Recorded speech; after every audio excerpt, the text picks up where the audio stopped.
안녕하세요. 지목TV입니다. 예수는 신인인가 신화인가? 조금 생소한 주제일 수도 있는데요. 사실 이 주제는 이미 서양에서는 약 200년 이상 연구되어 온 주제입니다. 흔히 말해서 역사적 예수 연구라고 불리는 그러한 연구와 관련된 것인데요. 이 영상을 통해서 이야기를 하고자 하는 것은 6가지입니다. 역사적 예수 연구에 대한 서론, 예수 세미나 입장 소개, 예수 세미나 입장 비판, 예수 신화론 입장 소개, 예수 신화론 입장 비판, 그리고 마지막으로 현대 연구 결과와 전통 신앙에 대한 재고 및 재현입니다. 우선 역사적 예수 연구에 대한 서론입니다. 역사적 예수 연구는 약 3명의 학자들에 의해서 굉장히 그 중심을 이루었다고 할 수 있는데요. 가장 초기에 바로 헤르만 사무엘 라이마루스라는 사람이 있습니다. 이 사람을 통해서 역사적 예수 연구가 시작되었다고 해도 과언이 아닙니다. 헤르만 라이마루스는 18세기 사람이고 그의 작품은 약 원고지로 4,000매 정도지만 함부르크 도서관에 원고가 보관되어 있을 뿐 아쉽게도 전집은 나오지 않았습니다.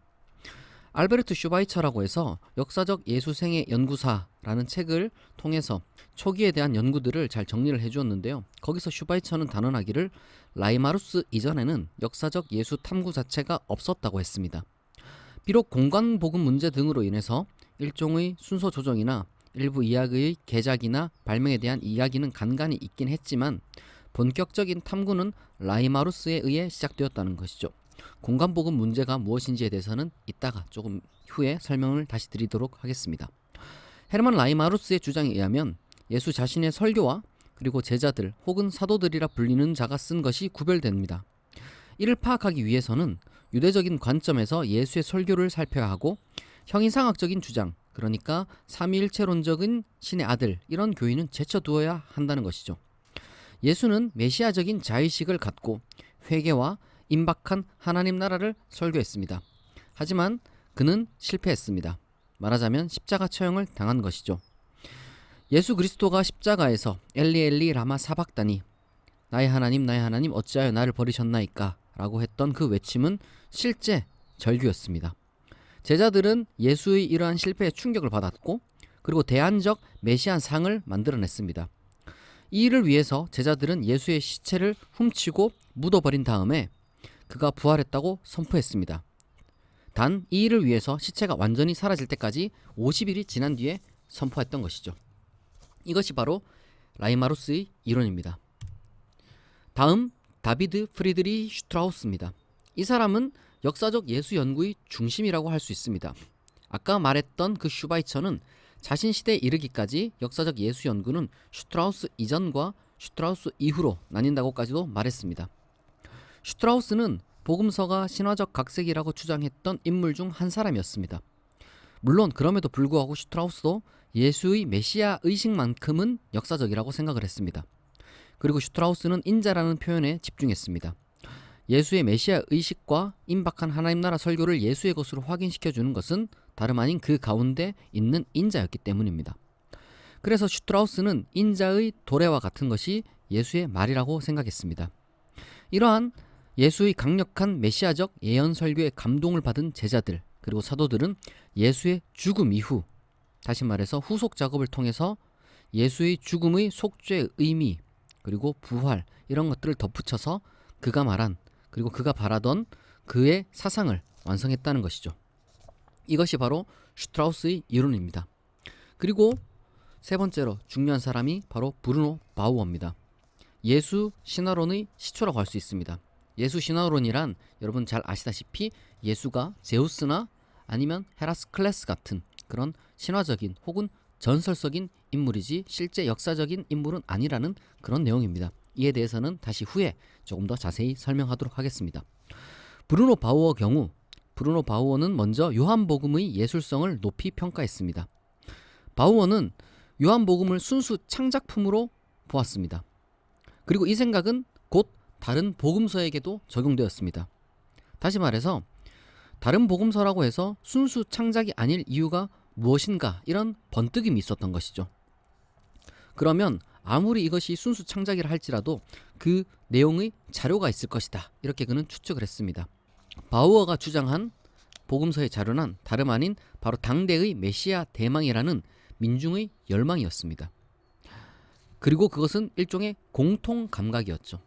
따라서 복음서는 이러한 공통 감각을 누군가가 표현하기 위해 만들어낸 탁월한 예술 작품이라는 겁니다. 많은 장면이 기적적이고 심지어 비기적적인 장면이라 할지라도 역사성을 확인하기 어려운 것들이 많이 있습니다. 예를 들면 바우어는 예수가 예루살렘의 메시아로 환영받으며 입성한다는 것, 그리고 더 나아가서 그것이 또한 예수 재판에 언급되지 않는다는 것 등은 도무지 역사적인 사실이라고 보기 힘들다고 판단합니다. 그 외에도 그는 마가복음을 비평함을 통해서 현재 우리가 가지고 있는 마가복음 외에 프로토 마가복음이 있다는 그런 존재를 추론하기까지 했는데 그것까지 가면 너무 복잡하니까요. 중요한 것은 그가 복음서를 창작물로 보았다는 겁니다. 이것이 바로 브루노 바우어의 이론입니다. 이 세 명, 라이마루스, 슈트라우스, 바우어, 이 세 명 외에도 계속해서 도전적인 연구는 이어졌습니다. 그런데 그럼에도 불구하고 초기 기독교 신앙을 설명하는 데 있어서 예수의 존재 자체는 바우어를 제외하고선 거의 부정되지 않았습니다. 그러나 일부 아마추어들의 어설픈 비교 정교 연구가 자극적으로 대중에게 소개되기 시작했습니다. 대표적인 것이 바로 티모시 프리크 그리고 피터 겐디의 예수는 신화다 라는 책이 있고요. 그리고 얼 도호티의 예수 퍼즐 혹은 지저스 퍼즐이 있고요. 그리고 특별히 다큐멘터리 자이트가이스트가 큰 역할을 했습니다. 제가 이걸 확인해 보니까 우리나라에도 누가 이 자이트가이스트의 일부 내용을 번역을 해서 유튜브에 업로드를 했습니다. 우리말로는 예수는 구라다 라는 제목으로 유튜브에 업로드가 되었는데 90만 회 이상이 조회되었습니다. 이 다큐멘터리에 나오는 자이트가이스트의 일부를 제가 여러분들에게 낭독해 드리겠습니다.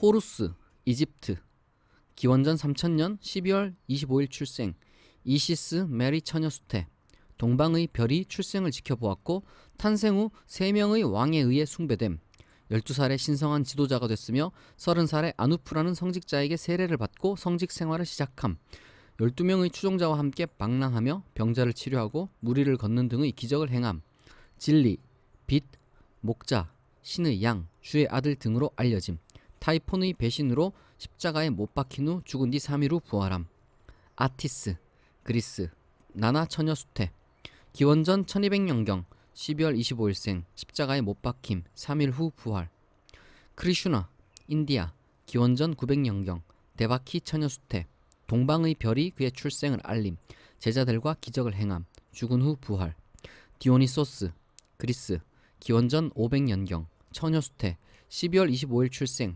가르침을 행하며 방랑함, 물을 포도주로 바꾸는 기적을 행함, 왕들의 왕, 신의 독생자, 알파와 오메가 등으로 불림, 죽은 후 부활, 미트라, 페르시아, 처녀수태, 기원전 1200년경 12월 25일 출생, 12제자와 기적을 행함, 죽은 지 3일 후 부활, 빛, 진리 등으로 불림, 흥미롭게도 미트라의 숭배일은 태양일. 예수라는 캐릭터는 이집트의 태양신 호루스의 명백한 표절물입니다. 사실상 이집트 종교와 기독교의 유사성들은 수없이 많습니다. 이런 내용이 바로 이 자이트가이스트에 포함되어 있습니다. 하지만 이것은 흔히 행해지는 소위 예수 신화 이론이라 불리긴 하지만 사실상 가장 음모론적인 것이죠. 이것을 제가 굳이 표현하자면 이건 예수 신화론이 아니라 예수 신화 음모론이라고 할 수 있습니다. 실제 학문적인 영역에서 예수 신화론자들은 이러한 음모론을 대단히 경멸하고 굉장히 세세하게 비판합니다. 최근 국내에도 어떤 교수가 오시리스 신화를 나사로의 부활과 연결짓는 글을 썼습니다.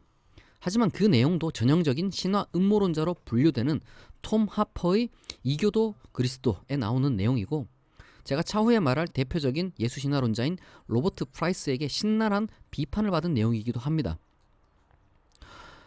예수가 신화적 존재라는 그 주장에서 이러한 음모론적인 내용의 가장 큰 문제는 두 가지인데요. 첫 번째로는 바울 서신이나 복음서 등과 같이 기독교 문헌을 포함한 기독교 신앙의 역사적 출발에 대해서 제대로 된 설명을 못한다는 점이고요. 그리고 두 번째는 이러한 음모론적인 내용들은 출처가 없다는 겁니다.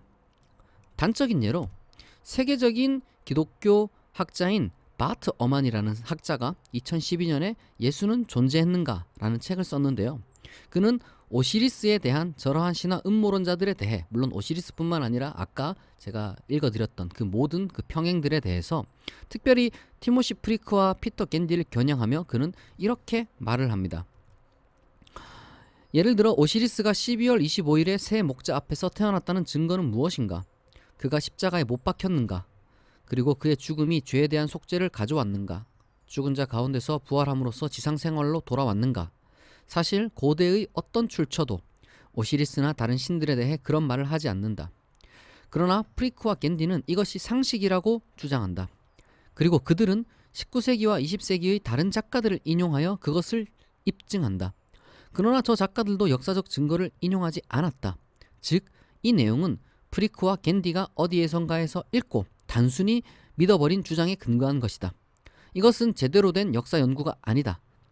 책을 팔고자 하는 열망에 사로잡힌 센세이셔널리스트의 글이다. 이렇게 비판했습니다. 바트 어만은 제가 아는 한 가장 균형 잡힌 작가 중에 한 사람입니다. 그는 지나친 주장을 하지 않고 굉장히 정확한 주장을 하려고 노력합니다. 비록 복음서의 내용이 역사 그대로는 아니지만 예수가 존재했다는 것 자체를 의심하지 않습니다. 그는 다른 많은 학자들과 마찬가지로 예수의 신화화, 예수라는 역사적 존재의 신화화를 주장합니다. 그렇다면 이러한 역사적 예수의 신화화라는 입장은 어떻게 정리되었을까요? 여기서 바로 예수 세미나라는 연구 모임에 우리가 집중할 필요가 있습니다. 예수 세미나는 1985년에 이 역사적 예수 연구를 위해서 웨스터 연구소에 설립한 일종의 연구 모임으로서 로버트 펑크란 학자와 존 도미닉 크로산의 주도하에 설립되었습니다. 본래 알베르트 슈바이처는 역사적 예수생의 연구사라는 책을 통해서 자신의 시대에 이르기까지 수많은 역사적 예수 연구가 사실상 실패했다고 결론을 지었습니다. 왜냐하면 그 역사적 예수 연구라는 것을 통해서 재구성된 예수의 상이 너무도 각자 달랐기 때문입니다. 하지만 이러한 시도가 또다시 이루어진 이유는 바로 다름 아닌 사해사본과 그리고 나그 한마디 라이브러리의 발견 때문입니다. 이 사해사본과 나그 한마디 라이브러리는 종교계에서는 세기의 발견이라고 해도 과언이 아닌데요. 특별히 나그 한마디 라이브러리는 기독교 문헌으로서 굉장히 많은, 그러니까 정경 복음서나 바울 서신 외에도 수많은 기독교인들의 문헌이 담겨져 있습니다. 그 중에서도 예수 이름으로 어록을 모아놓은 도마 복음이 포함되어 있었는데요. 이것이 정말 중요한 발견이었습니다. 이 나그 한마디 라이브러리를 영어로 번역한 사람이 바로 존 로빈슨이라는 학자인데요. 그도 바로 이 예수 세미나의 회원이었습니다. 역사적 예수를 재구성함에 있어서 사실상 복음서의 내러티브는 별로 도움이 되지 않았습니다. 왜냐하면 이미 비역사적인 내용 그리고 기적적인 내용으로 점철되어 있었기 때문입니다. 하지만 어록은 다릅니다. 이 나그 한마디 라이브러리의 도마 복음의 발견 덕분에 예수 어록이 있다는 확신을 사람들이 갖게 된 것이죠. 제가 아까 말씀드렸던 것처럼 Q 가설이라는 게 있습니다. 공간복음 문제라는 게 있고요. 공간복음 문제라는 것은 우리가 알고 있는 마태복음, 마가복음, 누가복음이 서로 너무도 유사하지만 중요한 부분에서는 차이가 난다는 그러한 어려움을 말합니다. 도대체 왜 이렇게까지 전체적으로 이 세 복음서가 유사한데 중요한 부분에서는 차이를 보이는가?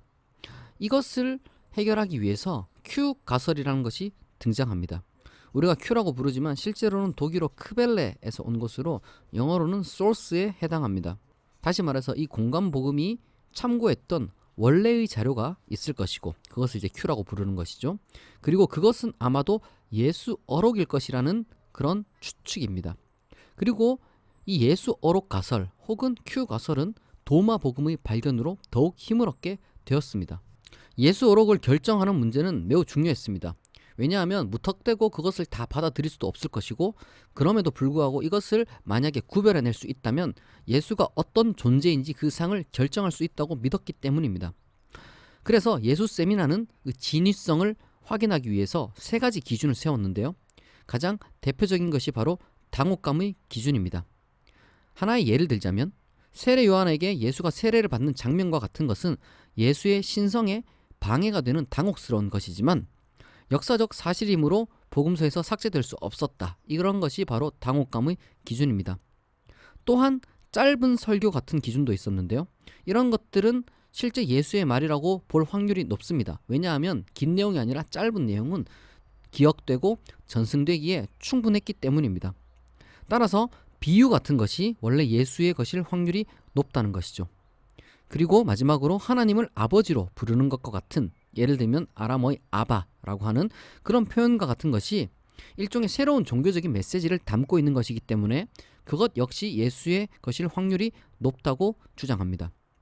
그리고 반대로 아까도 말씀드렸던 것처럼 기적이라거나 혹은 교회 공동체의 관심사를 반영하는 듯한 메시지, 예를 들면 베드로를 교회와 연결하는 그런 가이사랴 빌립보에서의 그의 고백과 같은 것은 후대의 교회를 거실 것이 높다, 이렇게 주장을 한 것이죠.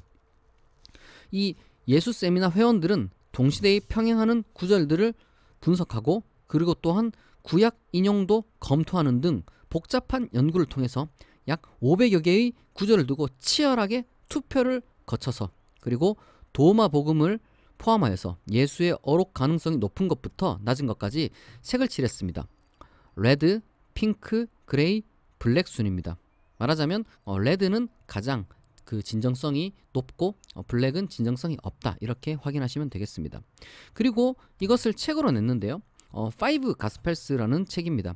왜 Five Gospels냐면 4권의 정경 복음서에 도마 복음이 더해져서 5권의 복음서가 된 것입니다. 이 책을 보면 그런 어록들을 색깔로 구별해 놓았을 뿐만 아니라, 그리고 거기에 각각 간단한 각주도 달았는데, 그보다 더 중요한 것은 이 책의 일종의 서론격에 해당하는 연구 방법입니다. 이 책 서론에 예수 세미나의 연구 방법이 모두 녹아 있다고 해도 과언이 아닙니다. 그리고 일종의 축약판인 The Gospel of Jesus라는 책이 있습니다. 그렇다면 어떤 결과가 나왔을까요?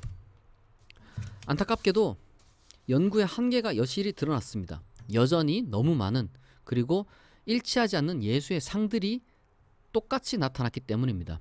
알베르트 슈바이처가 지적했던 그 한계에서 여전히 벗어나지 못했습니다.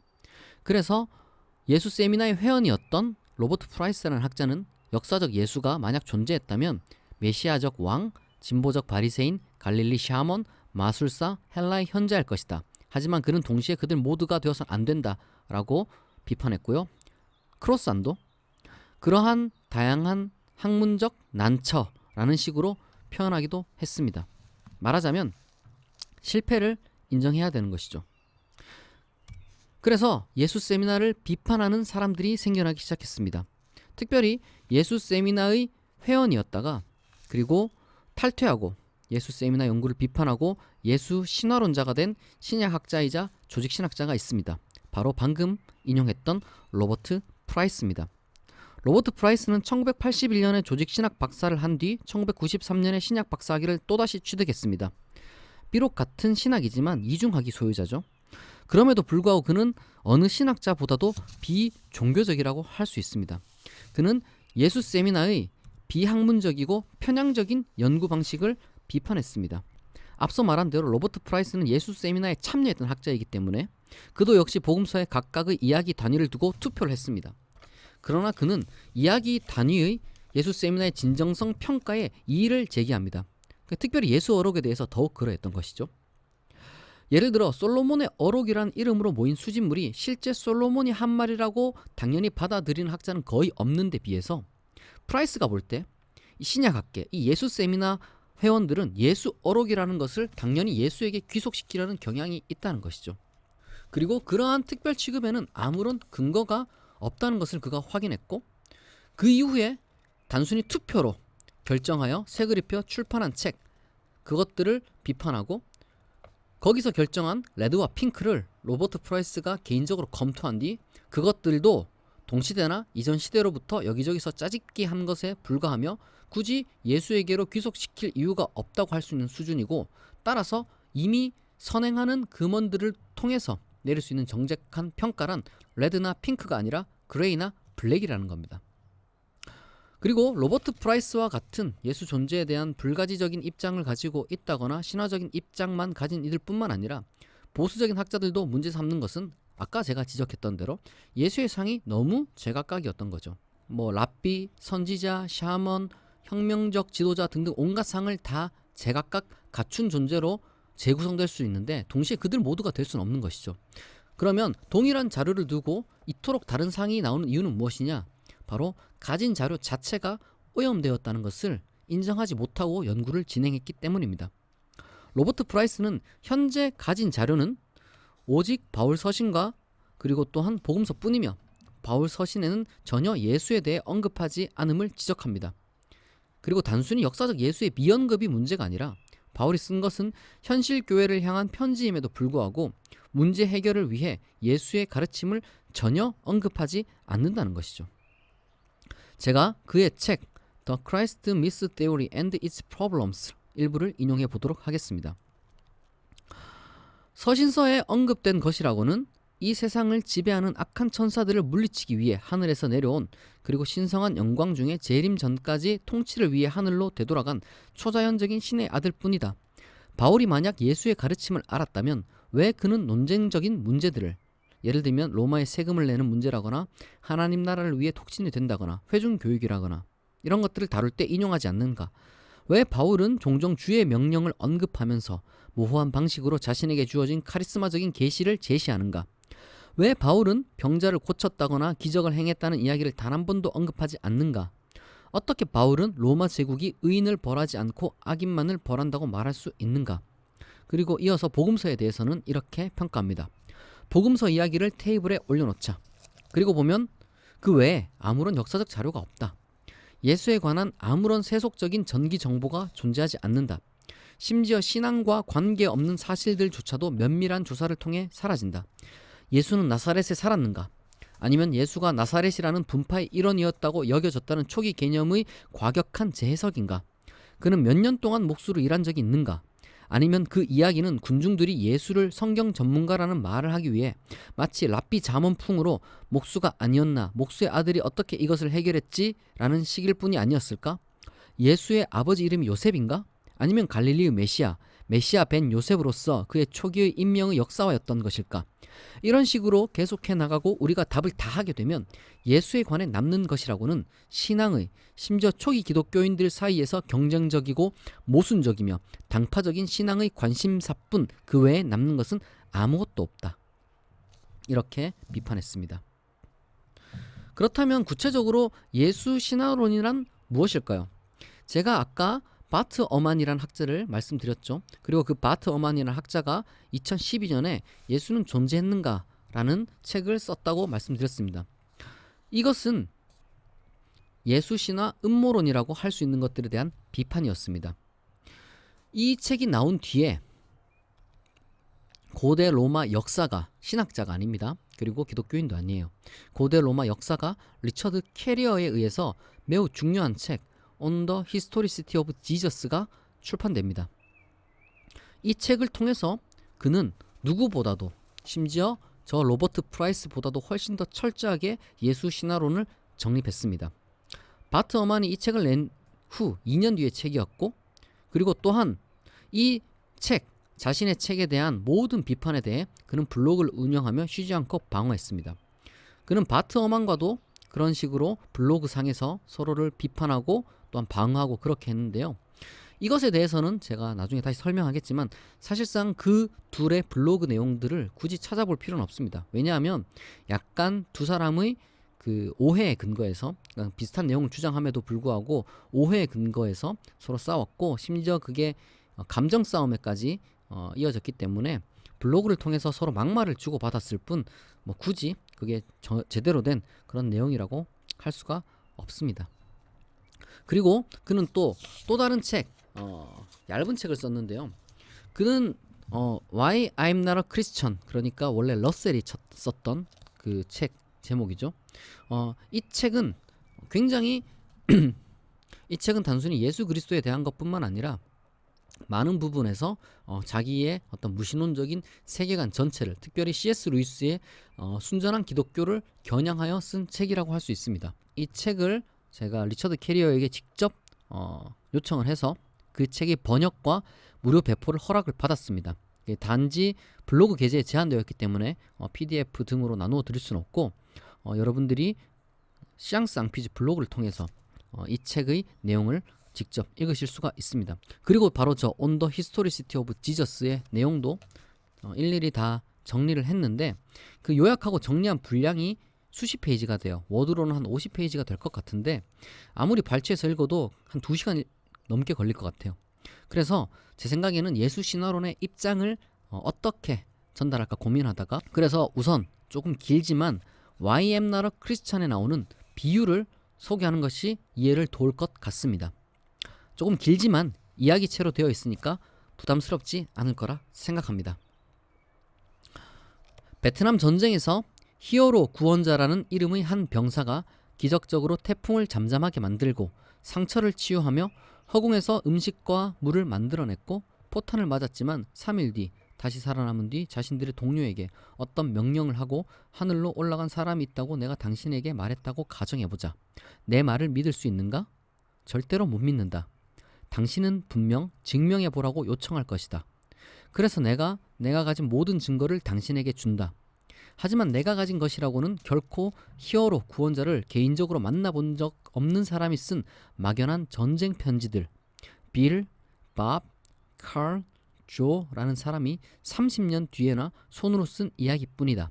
나는 이 사람들이 누군지 잘 모른다. 난 그들의 성이 뭔지도 모른다. 그들이 히어로 구원자의 전쟁 동료들의 일부였거나 혹은 그들을 알았다는 불확실한 루머만이 있다. 우리가 생각하는 것보다 더 빨리 글을 썼을지도 모르지만 사실을 아는 사람은 아무도 없다. 누구도 전쟁 중 일어난 그러한 이야기나 혹은 그들의 그러한 활동을 확인하는 더 이른 시기의 문서를 발견할 수 없고 이들과 인터뷰한 사람들도 찾을 수 없다. 그래서 우리는 그들이 다른 것을 주장한 사람은 아닌지 알 길이 없고 실제로 그들이 그 이야기를 쓴 사람인지도 확신하지 못한다. 그들의 이름으로 통용되는 최신 팜플렛을 보면 빌이 씀, 밥이 씀이라고 하지 않고 빌이 이야기한 바에 따르면 혹은 밥이 이야기한 바에 따르면 이라고 되어 있다. 이 모든 것을 제쳐두고서라도 우리는 전쟁 시에 활동한 히어로 구원자에 대한 다른 기록을 찾을 수가 없다. 아마도 그는 그의 이름을 공식적인 기록으로 만들 수 없었던 원주민이었을지도 모른다.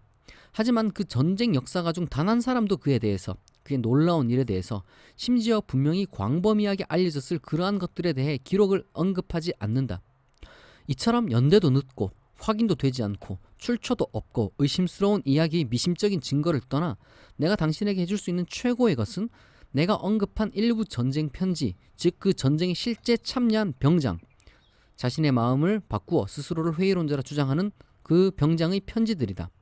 그러나 그는 살면서 그 히어로를 만나거나 본 적이 없고 밥, 빌, 칼, 조가 이야기한 기적에 대해서 결코 언급하지 않았다. 이 병장이 언급하는 단 한 가지가 무엇이냐면 비록 살과 피가 아니라 계시로 죽었다가 살아난 히어로를 보았다는 것이다. 그게 전부다. 이 병장은 또한 히어로 구원자의 영이 자신과 다른 사람이 방언과 예언과 질병 치유를 할 수 있게 만들었다고 주장한다. 하지만 이것은 기록상 누구에 의해서도 확인되거나 관찰된 바가 없고 수천 가지나 되는 다른 종교 의식, 종교 지도자가 주장해온 것들과 전혀 다른 바가 없다. 게다가 이 신자들의 일부는 그리고 심지어 그 병장도 계시를 통해 히어로 구원자를 봤다고 믿었기 때문에 박해와 심지어 죽음을 견뎌냈다는 미확인된 기록들도 마찬가지다. 이는 베트남 전쟁이 한가하기 위해 스스로를 불태운 불교도들, 환생할 것이라 믿는 사람들, 존스타운에서 자살한 수백만의 사람들, 이들의 신의 대리인이라는 짐 존스만큼이나 믿기 힘들다. 자, 나는 당신에게 모든 증거를 주었다. 나를 믿을 수 있겠는가? 이것이 전체적인 예수 신화론자의 기본적인 입장이라고 할 수 있는데요. 우선 예수 신화론에 대해서 조금 더 구체적으로 이야기를 하기에 앞서서 예수 신화론에 대한 몇 가지 오해를 풀어야 됩니다. 첫째, 예수 신화론은 초기 기독교가 신화를 표절했다고 주장한다고 오해하는 분들이 있습니다. 예수 신화 음모론은 복음서의 내용이 이전 신화와 종교의 직접 차용이라고 주장하지만 예수 신화론은 자료의 성질과 진정한 의미의 시대 정신에 대해서 말한 것이라고 할 수 있습니다. 말하자면 죽음을 겪고 부활하는 신은 예수 이전에도 존재했다는 것이죠. 두 번째 오해인데요. 예수 신화론은 종교와 신화를 오해했다. 특별히 조너선 스미스가 그런 식으로 비판을 했는데요. 분류 체계를 비판한 겁니다.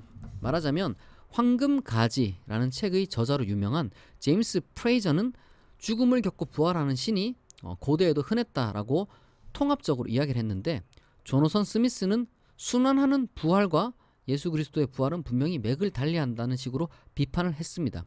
하지만 그렇게 조너선 스미스를 인용하는 사람들은 두 가지를 오해했는데요. 첫 번째로는 고대인은 그렇게 분류를 하지 않았습니다. 그 증거로 삶과 죽음을 반복하는 신을 위해서도 애도하는 풍습이 존재했습니다. 둘째로는 그런 분류와 사실상 상관없이 예수 신화론이 죽음을 겪고 부활하는 신을 기독교에 선행했다라고 이제 이야기를 하는 이유는 그 둘이 직접적인 연결이 있기 때문이 아니라, 그와 같은 신화적인 세계관은 기독교인 이전에도 존재했고, 또한 기독교적인 형태의 부활 신앙이 그것과 특별하게 구별되는 역사적인 다른 근거를 가질 수가 없다는 겁니다. 만약 그것이 특별히 다르다면, 즉 신화나 전설이 아니라면 그러한 다른 역사적 근거를 갖고 있다는 증명의 짐을 져야 하는 것은 예수 신화론자들이 아니라 바로 그것을 그렇게 구별하는 자의 것이어야 한다는 겁니다. 그리고 마지막으로 예수 신화론은 예수 역사론자와 정반대의 입장이다 라고 주장하는 사람들이 있는데, 안타깝게도 그렇지 않습니다. 왜냐하면 예수 역사론자에 해당하는 사람이 아마도 바트 어만일 텐데요. 이 바트 어만도 똑같이 복음서에 예수는 신화화되었다 라고 주장을 합니다. 그러니까 이미 주어진 예수상은, 복음서에서 주어진 예수상, 초기 기독교인들이 신앙하는 예수상은 이미 신화적인 존재라고 주장하는 것이기 때문에 차이점은 디테일에 있는 것이지 결코 전체적인 그림에 있는 것은 아닙니다. 이 자이트가이스트를 포함한 아마추어 작가들은 근거 없이 오시리스 신화 이런 것들을 말했고, 그리고 그것을 맥락 없이 기독교와 연결시켰습니다. 그것은 음모론입니다. 하지만 다시 한번 말씀드리지만, 이러한 죽음을 겪고 부활하는 신이라는 개념은 비록 종교마다 달라도, 그리고 심지어 순환하는 것이라 할지라도 그것이 없었다라고 말하는 것은 적절치 않다는 것이죠. 그리고 예수 신화론은 당연히 고대 이스라엘 종교 주변의 그런 고대 근동 종교뿐만 아니라 후대의 고대 유대교, 페르시아 종교, 그리스 로마 종교에 대한 상호작용을 고려하고 메시아 사상과 수많은 형태의 유사한 종교 발생을 다룹니다. 예를 들면 리처드 캐리어는 기독교 탄생과 관련된 배경 지식을 기본 요소라는 이름으로 수십 개를 제시하는데요. 그 중에 제가 몇 가지만 나열해 보도록 하겠습니다. 기본 요소 1. 기독교의 가장 초기 형태는 1세기경 시리아 팔레스타인 종교 내의 유대교 종파에서 기원했다. 기본 요소 2. 기독교가 등장했을 당시 유대교는 엄청나게 많은 종파와 다양성을 지니고 있었다. 기본 요소 3. 기독교가 등장했을 당시 많은 유대인은 메시아를 고대하고 있었다. 기본 요소 4. 1세기 팔레스타인은 온갖 메시아 운동을 경험했다. 기본 요소 10. 기독교는 영적으로 승리하는 메시아를 설교하는 유대교 종파로 출발했다. 기본 요소 11. 현재 알려진 가장 초기 기독교 형태는 유대 헬레니즘 신비 종교이다. 기본 요소 12. 기독교는 세례를 통해 자신들이 하나님의 아들이자 주님이신 예수 그리스도의 형제가 되었다고 믿었다. 기본 요소 19. 바울은 알려진 가장 초기의 기독교 저술가이나 그는 이 땅에 산 예수를 알지 못했고 그가 죽었다고 회자된 이후 계시를 통해 개종했다. 기본 요소 27. 유대인의 메시아 희망의 중심은 예루살렘 성전이었고 그것은 로마의 정복과 유대인 엘리트 계급의 타락으로 더럽혀져 있다고 여겨졌고, 따라서 종종 성전 실권을 장악하려는 물리적인 폭력 시도가 유대인들을 통해 이루어졌다. 기본 요소 28. 유대인 엘리트 계급이나 로마 권력을 몰아낸다는 물리적 해결이 어려운 상황에서 하나님이 모든 죄를 단번에 해결할 보다 탁월한 희생제사를 제시하셨다는 영적 해결은 자연스럽고 쉬운 방식이었다. 기본 요소 31. 죽었다가 다시 부활하는 성육신한 신의 아들, 딸은 경배자에게 구원을 주는 살아있는 신이 되었는데 이는 이교도의 공통적인 요소였다. 기본 요소 40. 로고스라 불린 선지한 영적 존재, 하나님의 아들이란 개념은 기독교 고유의 것이 아니라 기독교 이전의 유대교로부터 온 것이다. 기본 요소 44. 고대 유대교 및 이교에서 종교적 설득을 위해 만들어진 이야기는 사실로 인식되었고 그것이 당시 표준이었다. 기본 요소 45. 이 현상을 유헤메리제이션이라고 부르는데 기원전 3세기 초 유헤메루스의 이름을 딴 것으로 그는 거룩한 책들이라는 것을 써서 거기서 제우스나 우라노스 등을 실제 왕으로 그려내는 가상의 학자에 대해서 묘사한 바 있다. 그 외에도 리처드 캐리어는 다방면에 걸쳐서 예수의 존재는 전설적인 존재에 해당하는 소위 레글런경과 오토 랭크가 만들어낸 영웅 유형을 따져보다 보면 모세나 아서왕보다 더 신화적인 요소를 갖춘 존재임을 주장하며, 반대로 역사적 증거는 단 하나도 없음을, 특별히 성서 외적 증거마저도 없음을 논합니다. 요세푸스, 타키투스, 수에토니우스, 소플리니우스 등의 증언의 모든 문제점을 지적합니다.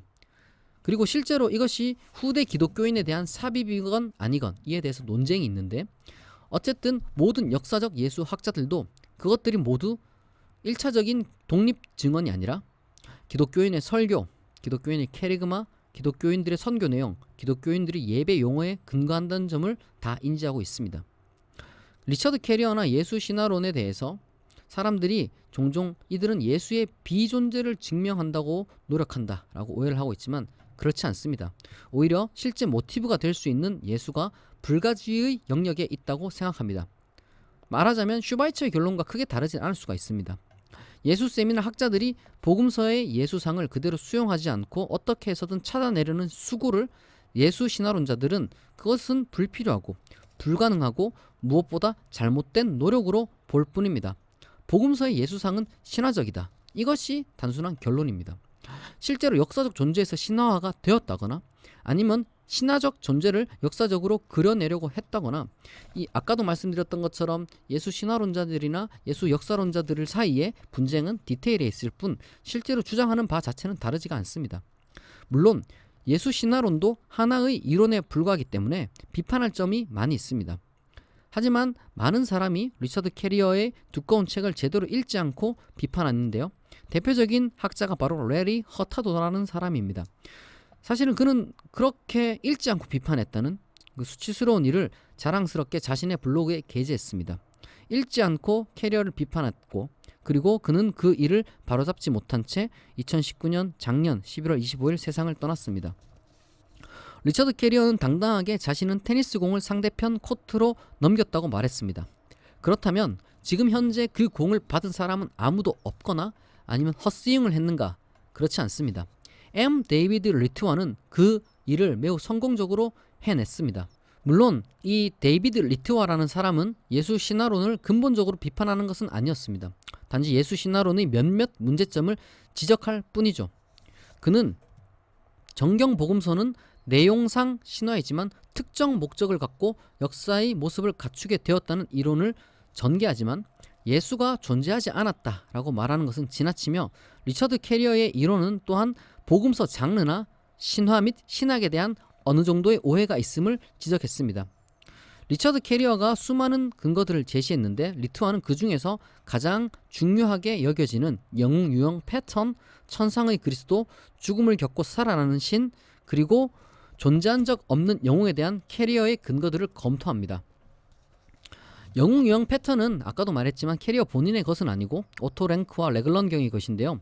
수십 가지 영웅 유형 목록을 통해서 상당수가 일치하면 역사 속 인물이 아니라 신화적 인물이라고 보는 것이 타당하다는 것인데, 캐리어의 분류에 따르면 예수는 신화적 인물이라는 것이죠. 그런데 리트와에 의하면 캐리어의 이러한 적용에는 두 가지 문제가 있습니다. 첫 번째로는 영웅 유형 그 패턴 자체가 유럽의 영웅, 특별히 오이디푸스 신화에 너무 치중되어 있다는 것이죠. 그리고 둘째로는 예수에 대해서 적용하는 것이 다소 무리가 있다는 것입니다. 리처드 캐리어가 과연 이를 공정하게 적용했다고 볼 수 있느냐라고 그는 묻습니다. 이에 대해서 리트와는 당연히 아니라고 하죠. 그리고 또한 천상의 그리스도, 이것은 바울의 편지와 관련된 것인데요.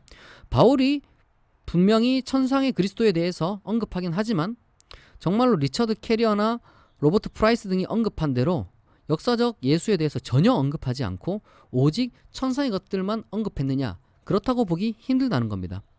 특별히 바울의 십자가 처형의 언급이 이사야의 승천기라는 책과 비교될 수 있는데, 이 이사야의 승천기라는 책은 기원후 2세기 정도의 그런 기독교 문헌이라고 할 수 있는데, 거기에는 이제 십자가 처형이 천상에서 이루어졌다 이렇게 이제 주장하는 내용이 있습니다. 그렇게 신화론자들은 이사야의 승천기나 사도 바울이나 크게 다르지 않다 이렇게 주장을 하지만 리트와가 볼 때 그것은 편향된 해석이라는 것이죠. 그리고 또한 죽음을 겪고 살아나는 신이 그리스도 이전에 있었다는 주장에 대해서도 리트와는 그것이 20세기 학자들에 의해 이미 다른 범주에 속하는 개념임이 확립되었다고 캐리어를 비판합니다. 하지만 아까도 얘기했듯이 그것은 조너선 스미스의 연구를 약간 오해한 것도 있고, 그리고 이제 신화론자를 오해한 것도 있는 것이죠. 그리고 더 나아가서 예수 신화론자들이 중요하게 여기는 매팅거의 연구를 전혀 반영하지 않았습니다. 스웨덴 룬드 대학교 매팅거 교수는 더 리드 오브 레저렉션이라는 책을 통해서 기독교 시대 이전 고대 근동 지역의 죽음을 겪고 살아난 신에 대해서 철저하게 연구했고, 그에 앞서서 또한 서론적으로 제임스 프레이저와 조너선 스미스의 입장에 대한 각각 후속 발전을 서론적으로 다루었습니다. 결론적으로 말하자면 현대학자들의 범주 구별과 상관없이 이미 그리스도 이전에 죽음을 겪고 부활하는 신은 존재했다는 것이 분명합니다. 따라서 리트와의 그 비판은 상당히 불완전합니다. 다만 그러한 신들과 그리스도의 부활의 차이점에 대해서 조금 더 명확하게 알아야 한다는 점은 분명히 유의미한 지적이죠. 따라서 그리스도의 부활과 비교 연구를 위한 보조적인 시각으로는 리트와의 비판은 상당히 유의미합니다. 그리고 마지막으로 캐리어의 존재한 적 없는 영웅에 대해서는 일견 동의하는 바가 있습니다. 무슨 말이냐면 실제로 존재하지 않았던 로물루스나 아소왕처럼, 그러나 신화적인 존재임에도 불구하고 일정 기간 동안 역사적인 존재로 인정받았던 사람의 경우를 예수로 보는데, 그러한 존재에 대해서는 분명히 리트와는 긍정을 합니다. 그리고 오히려 호메로스의 경우를 덧붙여서 더욱더 더 나은 사례를 그는 제시합니다. 그러나 그러한 존재한 적 없는 영웅과 예수의 차이점은 호메로스와 비교해 볼 때 예수는 호메로스보다 훨씬 더 일반적인 이름을 갖고 있으며, 왜냐하면 호메로스는 시인을 가리키는 집단적 명칭일 확률이 높기 때문이고 예수는 유대인에게 흔한 이름이었다는 것이죠. 그리고 바울에게서 역사상의 존재로 언급되기 때문입니다. 바울은 여자에게서 태어나고 다윗의 후손이고 십자가에서 못 박히고 이런 것들에 대해서 분명히 말하고, 그것은 천상의 내용이라거나 아니면 신화적인 내용이라기보다는 역사적인 내용으로 보는 것이 훨씬 더 자연스럽다는 것이죠. 그럼에도 불구하고 리트와는 모든 부분에서 예수의 족보에서부터 시작하여 성육신, 치유, 설교, 기적, 희생적인 죽음, 빈무덤, 승천, 현현 및 목격 등과 같은 내용이 신화의 역사화라는 평행이 있음을 논한다는 점에서 수정된 신화론자라고도 할 수 있을 겁니다. 그는 스스로 어느 한 인터뷰에서 밝히기를 신앙은 어떤 역사적 사실성에 근거하는 게 아님을 보여주고 싶었다라고 말하기도 합니다. 지금까지 역사 비평으로부터 시작하여 예수 신화론에 대한 한계까지 다루었습니다. 여기서 누구도 부인할 수 없는 결론은 세 가지입니다. 첫째, 복음서의 예수는 곧 신앙 고백의 그리스도이다. 둘째, 초기 기독교 공동체들은 만들어진 문화 기억을 신앙 고백의 토대로 삼았다. 셋째, 역사적 예수 연구를 통한 재구성된 예수는 복음서의 예수와 반드시 구별될 수밖에 없다. 저는 이미 기독교 변증가들의 주장들이 허무맹랑함에 대해서 다른 영상과 글에서 많이 논한 바 있습니다. 심지어 신학생들이나 목사들마저도 그러한 변증가들 혹은 아마추어의 글과 영상에 빠져 있는 것을 보면 안타까울 때가 많이 있습니다. 물론 그 이유를 압니다. 많은 기독교인이 그렇다면 도대체 나의 신앙은 어떻게 되는 것인가? 그러한 혼란에 빠지게 될 것임을 저는 잘 압니다. 이것을 해결해 주는 것이 조직신학의 역할이지만 그야말로 조직신학은 교리와 직결되기 때문에 안타깝게도 저러한 성서 연구나 고대 종교, 초기 기독교 역사 연구와는 비교도 안 될 정도로 보수적으로 존재하고 있습니다. 교회는 교회를 위한 학자를 길러내기를 원하며 그 중심에는 조직신학자가 있습니다.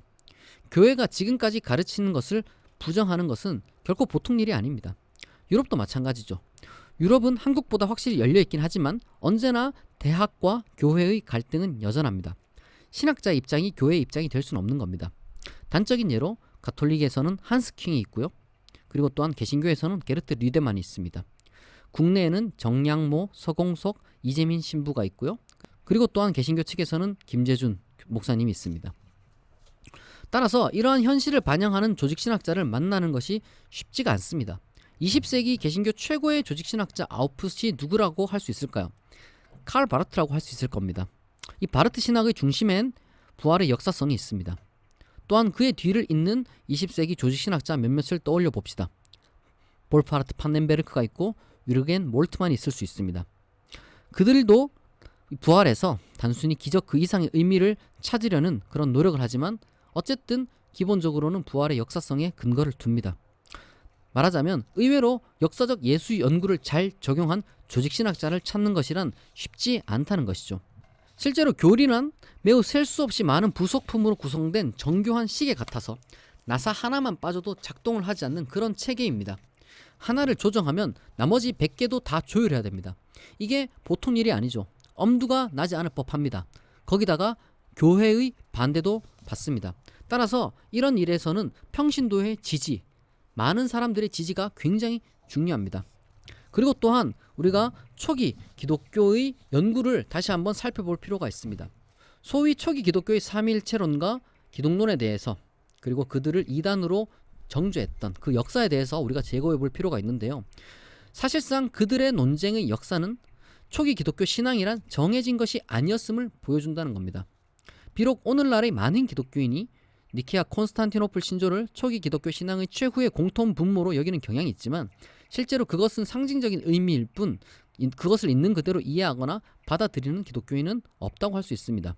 그것을 가르치는 목사도 적고 있다고 해도 이해하는 성도도 적으며, 따라서 사이비 집단과 같은 폐쇄성을 지닌 것이 아닌 이상 기독교 신앙이라는 이름으로 존재한다는 것이 얼마나 폭넓은 것인지 다시 한번 되돌아볼 필요가 있습니다. 이단과 정통 논쟁은 집단 이기주의에 의거한 정치적인 것이지 논리적인 것도 윤리적인 것도 역사적인 것도 과학적인 것도 아닙니다. 따라서 우리는 신앙의 주관성과 동시에 신앙의 공동체성을 추구하기 위해서 어떤 또 다른 의미의 노력을 기울여야 합니다. 우선 우리가 교리사를 통해서요, 유동적인 공동체성과 공동정체성의 근거를 확인할 수가 있고요. 동시에 성서를 통해서 교리사의 자료라고 할 수 있는 신앙 고백적 문화 기억이자 수원지로 거슬러 올라가는 그런 노력이 필요합니다. 신앙의 주관성과 공동체성을 위한 세 단계의 비신화화에 대해서 한번 제가 제시해 보도록 하겠습니다. 우선은 삼위일체론의 새로운 비신화화가 필요합니다. 초기 기독교 삼위일체론이라는 것이 삼신론과 양태론의 끊임없는 흔들림을 갖고 있습니다. 삼위일체론은 궁극적으로 실제 신존재와 존재 양식에 대한 형이상학적 정의를 위한 것이 아니라 본질적으로 신앙 고백적인 것이고 정경으로 받아들인 그 내용을 표현하기 위한 하나의 수단이었습니다. 하지만 불트만의 표현에 따라서 이것을 비신화화해야 합니다. 정확히 말하자면 신앙으로 삼는 내용 자체가 형이상학적이고 초월적인 것이기 때문에 신화성을 온전히 버릴 수는 없지만 오늘날 우리의 신화에 맞게 표현을 재조정해야 됩니다. 불트만이 말하는 비신화화는 신화의 완전한 폐기가 아니라 시대에 맞는 표현을 찾아내는 것입니다. 그런 의미에서 우리는 더 이상 시편에서처럼 술 취하며 소리치며 바다 괴물을 때려잡는 용사의 모습을 한 그런 야훼를 고백하지 않습니다. 직접 아브라함에게 찾아와 식사 대접을 받고 도시의 멸망을 토론하는, 그리고 노아를 찾아와서 배를 지으라 명령하는, 탑을 쌓는 인간들을 직접 보기 위해 내려와서 그들의 언어를 바꾸는 그런 신도 고백하지 않습니다. 제노사이드를 명령하는 신은 우리의 도덕에 맞지 않으며 자기 결정에 후회하는 신도 필요하지 않습니다. 그와 마찬가지로 신약의 신도, 초기 기독교의 신도 우리는 떠나야 합니다. 그럼에도 우리는 공통의 신앙 근거를 가지고 있습니다. 바로 하나님 그 자체에 대한 신앙입니다. 특별히 삼위일체 신앙을 통해서 우리는 성부를 창조, 존재의 근거, 초월적인 전능, 무한한 사랑의 아버지로 인지하며 성자를 통해 그러한 성부의 존재와 인격을 발견하며 성령을 통해 그분의 창조하고 위로하고 용서하고 그리고 또한 연대와 소통을 가능하게 하며 희망을 갖게 하는 그분의 능력을 체험합니다.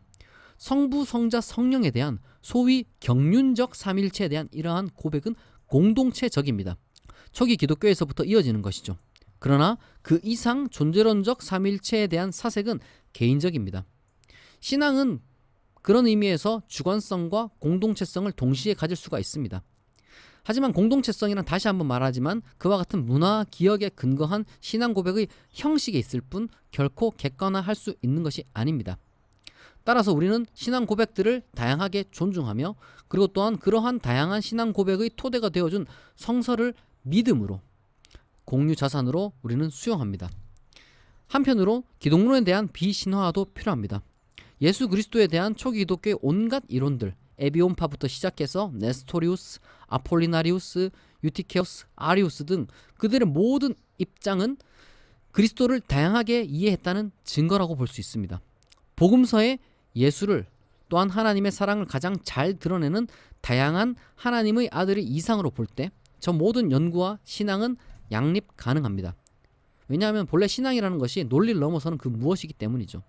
그러나 논리와 싸우는 것이 아니라 논리와 양립하는 것입니다. 다시 말해서 믿음과 실존적인 결단으로 복음서의 예수 그리스도를 하나님의 인격과 사랑으로 확인하는 것입니다. 그리고 바로 여기서 성서 영감설이 또한 비신화되고 실존적으로 작용할 수 있습니다. 놀라울 정도의 천재적인 사람들을 통해서 복음서가 우리에게 주어졌습니다. 신의 아들의 인간을 위한 성육신, 쉬지 않는 외침, 고침, 죽으심과 부활까지 마가복음으로부터 시작하여 요한복음에 이르기까지 신앙은 이 모든 내용을 읽을 때마다 새롭게 느끼게 만듭니다. 이 세계에는 너무 많은 드라마가 있고 너무 많은 이야기가 있습니다. 그 모든 것을 다 읽고 소화하고 이해할 수 없기 때문에 기독교 신앙에서 출발한 사람은 다른 곳이 아니라 기독교 신앙에서 문자 그대로 출발해서 더 나은 이상으로 향해 갈 수가 없습니다.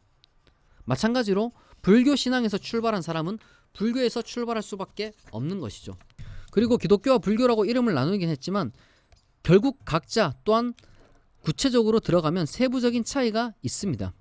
우리는 그 모든 출발점으로부터 진리라고 부르건 이상이라고 부르건 혹은 신앙 고백적으로 하나님이라고 부르건 혹은 하나님 나라라고 부르는 구원, 영생에 이르는 그리고 그 외에 그 어떤 이름으로 부르건 표대를 향해 나아가는 것이 사람입니다. 물론 그마저도 사람마다 다 다를 것이지만 분명한 것은 기독교인이라는 이름은 저러한 공통의 기억과 신앙 고백으로부터 그 정체성을 변화시켜가며 존재해온 모든 사람의 것이라는 것이죠. 5살의 저도 저고 지금의 저도 접니다. 그렇다면 그러한 정체성을 우리가 인정한다면 수많은 사람의 수천 년의 기독교가 어떻게 단일하고 좁은 하나의 신앙 내용만을 갖는다 이렇게 주장하겠어요. 단지 우리는 공동체의 고백과 동시에 자기 고백을 가질 수 있다는 겁니다. 기독교라는 이름은 하나의 이름일 뿐입니다. 예수 그리스도의 존재가 역사적 인물이건 아니건 결국 중요한 것은 예수 그리스도에 대한 믿음입니다.